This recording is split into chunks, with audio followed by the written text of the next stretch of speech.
ഞങ്ങളുടെ holy land സന്ദർശനത്തിന് ശേഷം ഈജിപ്തിലേക്കുള്ള യാത്രയിൽ ഏറ്റവും ശ്രദ്ധേയമായ ഒന്നായിരുന്നു സീനായ് മരുഭൂമിയിലൂടെ സൂയസ് കനാലിനടിയിലൂടെയുള്ള ബസ് യാത്ര.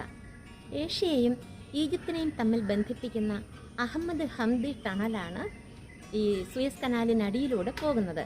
1630 മീറ്റർ നീളമുള്ള ഈ ടണൽ 1981 ഇതിൻ്റെ പണി പൂർത്തിയായത്. ഈ ടണൽ വന്നതോടുകൂടി ഈജിപ്തിൻ്റെ സാമ്പത്തികവും സാമൂഹികവുമായ വികസനത്തിന് വളരെയേറെ സഹായകമായി.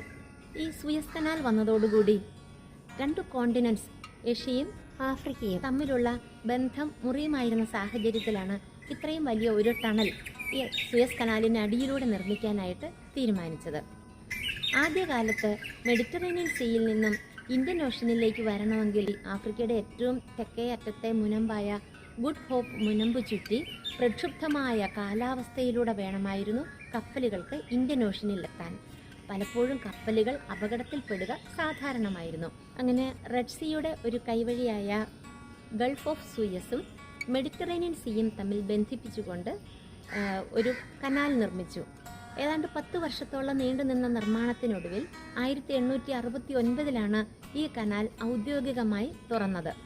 ഗൾഫ് ഓഫ് സൂയസും മെഡിറ്ററേനിയൻ സീയും തമ്മിൽ ബന്ധിപ്പിക്കുന്ന 193 കിലോമീറ്റർ നീളമുള്ള ഒരു കനാലാണിത്.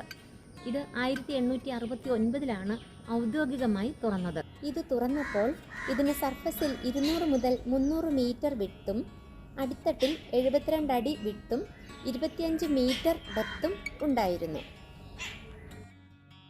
ഇപ്പോൾ വലിയ കപ്പലുകളും വലിയ ഓയിൽ ടാങ്കറുകൾ ഉൾപ്പെടെ അനേകം കപ്പലുകൾ ഇതിലെ സഞ്ചാരയോഗ്യമായിരിക്കുകയാണ്. വലിയ കപ്പലുകൾ ഇതിൻ്റെ അടിത്തട്ടിൽ തട്ടാതിരിക്കാൻ തുടർച്ചയായി ഡ്രഡ്ജിങ് നടത്തിക്കൊണ്ടാണ് ഇരിക്കുന്നത്.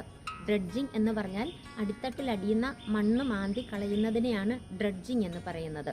അങ്ങനെ ഇത് വലിയ കപ്പലുകൾക്ക് യാതൊരു ഭീഷണിയും ഉണ്ടാകാത്ത വിധത്തിലാണ് ഇതിനെ സംരക്ഷിച്ചു വരുന്നത്. ഈജിപ്തിൻ്റെ ഫിനാൻഷ്യൽ കണ്ടീഷൻ വീക്കായതിനെ തുടർന്ന് ബ്രിട്ടനും ഫ്രാൻസും ഈ കനാലിൻ്റെ മേൽ ആധിപത്യം പുലർത്തി. വളരെയേറെ തർക്കങ്ങൾക്കും യുദ്ധങ്ങൾക്കും വിധേയമായിട്ടുള്ള ഒരു ഭാഗമാണിത്.